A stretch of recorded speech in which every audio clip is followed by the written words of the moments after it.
अपन पढ़ रहे थे अक्षीय कंकाल के बारे में। और अक्षीय कंकाल के 4 पार्ट होते हैं। पहला स्कल, दूसरा वर्टिब्रल कॉलम, तीसरा रिब्स और चौथा है आपके स्टर्नम। उसके अंतर्गत अपन ने 2 टॉपिक के बारे में चर्चा कर ली थी, स्कल और वर्टिब्रल कॉलम के बारे में। आज अपन पढ़ेंगे रिब्स या पसलियों के बारे में। तो सबसे पहले अपन देखते हैं पसलियाँ क्या होती है। पसलियाँ एक प्रकार की चपटी अस्थियाँ होती है जिनका प्रॉक्सिमल एंड थोरैसिक वर्टिब्रे से जुड़ा रहता है और डिस्टल एंड स्टर्नम से जुड़ा रहता है। तो अब अपन बात करते हैं पसलियों के बारे में। पसलियाँ चपटी हल्की सी घुमावदार अस्थियाँ होती है जो वक्षीय पिंजरे का निर्माण करती है और पसलियों के बीच के स्थान को अंतरापरशु का अवकोश कहते हैं, यानी इंट्रोओसियस स्पेस कहते हैं, जिसमें अंतरापरशु की पेशियाँ होती है। जो इंट्राओसियस स्पेस होता है उनके बीच में इंट्रामस्कुलर्स होती है, मांसपेशियाँ होती है। अब अपनी खुद की मनुष्य की पसलियाँ देखो चाहे पशु की पसलियाँ देखो, 2 पसलियों के बीच में थोड़ा सा गैप होता है और उस गैप में उस पसली के चारों तरफ मसल्स पाई जाती हैं। और इन पसलियों का जो ऊपरी भाग होता है यानी प्रॉक्सिमल एंड होता है वो थोरैसिक वर्टिब्रे से जुड़ता है और डिस्टल एंड स्टर्नम से जुड़ता है। इसमें से सभी प्रकार की पसलियां हैं जो स्टर्नम से नहीं जुड़ती है। कुछ पसलियां स्टर्नम से जुड़ती है और कुछ नहीं जुड़ती है। तो उसके आधार पर भी पसलियों के प्रकार है, वो चर्चा अपन बाद में करेंगे। पहले अपन रिब्स का डायग्राम देखते हैं कि ये पसली आपको दिख रही है। इस प्रकार से पसलियाँ होती हैं जिनके प्रॉक्सिमल एंड को हेड बोलते हैं।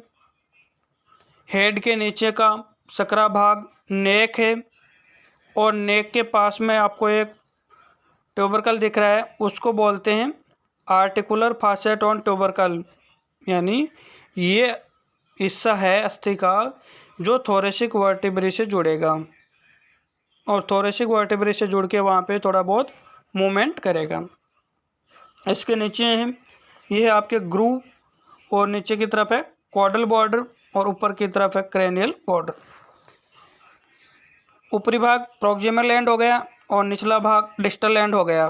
प्रॉक्सिमल एंड थोरैसिक वर्टिब्रे से जुड़ा रहता है और डिस्टल एंड स्टर्नम से जुड़ा रहता है। तो स्टर्नम से जुड़ने और नहीं जुड़ने के आधार पर पसलियाँ 3 प्रकार की होती है। एक होता है एक्सटर्नल रिब्स, दूसरा एक्सटर्नल रिब्स और तीसरा है फ्लोटिंग रिब्स। अब अपन इनके बारे में बात करते हैं कि एक्सटर्नल रिब्स किसे कहेंगे, एक्सटर्नल रिब्स किसे कहेंगे और फ्लोटिंग रिब किसे कहेंगे। सबसे पहले अपन बात करते हैं एक्सटर्नल रिब्स के बारे में, यानी वे पसलियाँ जो प्रत्यक्ष रूप से स्टर्नम से जुड़ती है उन्हें एक्सटर्नल रिब्स कहते हैं। ऊपर की तरफ तो सभी पसलियाँ हैं जो थोरैसिक वर्टिब्रे से जुड़ी रहेगी, वो चाहे एक्सटर्नल प्रकार की है, चाहे एक्सटर्नल है, चाहे फ्लोटिंग प्रकार की है। लेकिन इनका डिस्टल एंड जो प्रत्यक्ष रूप से स्टर्नम से जुड़ता है उन पसलियों को एक्सटर्नल रिब्स कहते हैं। दूसरी बात करते हैं अपन एक्सटर्नल रिब्स के बारे में। तो वे पसलियाँ जो अप्रत्यक्ष रूप से या अन्य किसी कोस्टल कार्टिलेज या उपास्थि के माध्यम से स्टर्नम से जुड़ती है उन्हें एक्सटर्नल रिब्स कहते हैं। यानी ऐसी पसलियाँ जो प्रत्यक्ष रूप से स्टर्नम से नहीं जुड़ती, किसी उपास्थि के माध्यम से स्टर्नम से जुड़ती है, उन्हें एक्सटर्नल रिब्स कहते हैं। अब बात करते हैं अपन फ्लोटिंग रिब्स के बारे में। वे पसलियाँ जो न तो अप्रत्यक्ष रूप से स्टर्नम से जुड़ती है और न ही प्रत्यक्ष रूप से स्टर्नम से जुड़ती है। इनका अंतिम सिरा मांसपेशियों में ही रहता है, इसलिए इन्हें फ्लोटिंग रिब्स या तैरती हुई पसलियाँ कहते हैं। यानी जब क्रैनियल भाग यानी सिर की तरफ से अपन देखते हैं तो सभी पसलियाँ हैं, 4 हो चाहे 5 हो, वो पसलियाँ प्रत्यक्ष या अप्रत्यक्ष रूप से स्टर्नम से जुड़ी रहती है।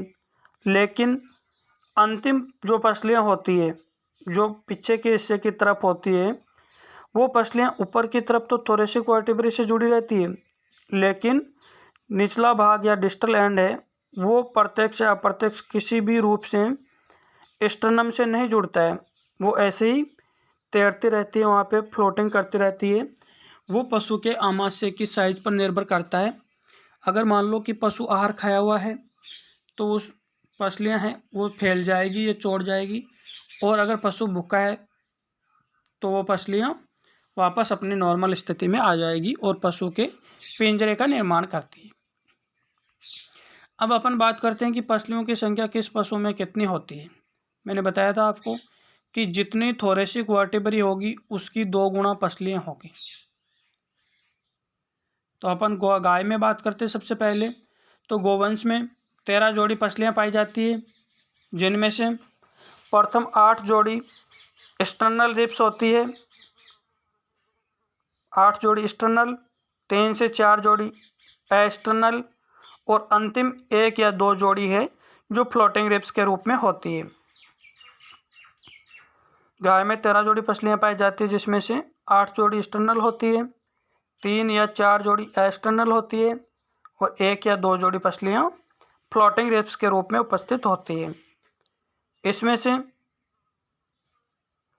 8 और 9 नंबर की पसलियाँ हैं जो लंबी होती है। ठीक, नेक्स्ट अपन बात करते हैं हॉर्स के बारे में।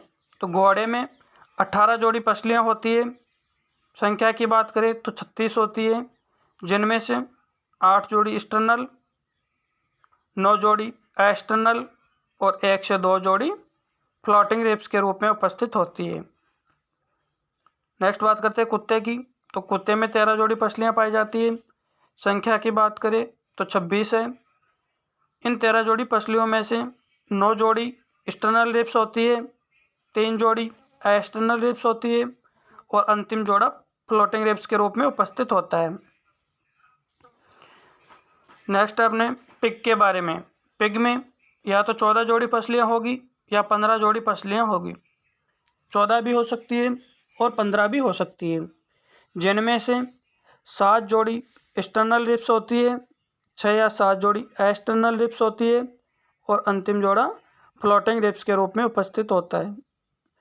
नेक्स्ट बात करते हैं अपन मुर्गे की। तो मुर्गे में 7 जोड़ी पसलियाँ पाई जाती हैं जो एक्सटर्नल प्रकार की होती है। इसमें से आपको ज़्यादातर क्वेश्चन हॉर्स का और डॉग का ही पूछा जाता है कि हॉर्स में कितनी जोड़ी पसलियाँ पाई जाती है, डॉग में कितनी जोड़ी पसलियाँ पाई जाती है, और मुर्गे का तो हर जगह पूछा जाएगा क्योंकि ये एक अपवाद के रूप में पाया जाता है जिसमें सबसे कम पसलियाँ आप इतने जानवर देख रहे हो।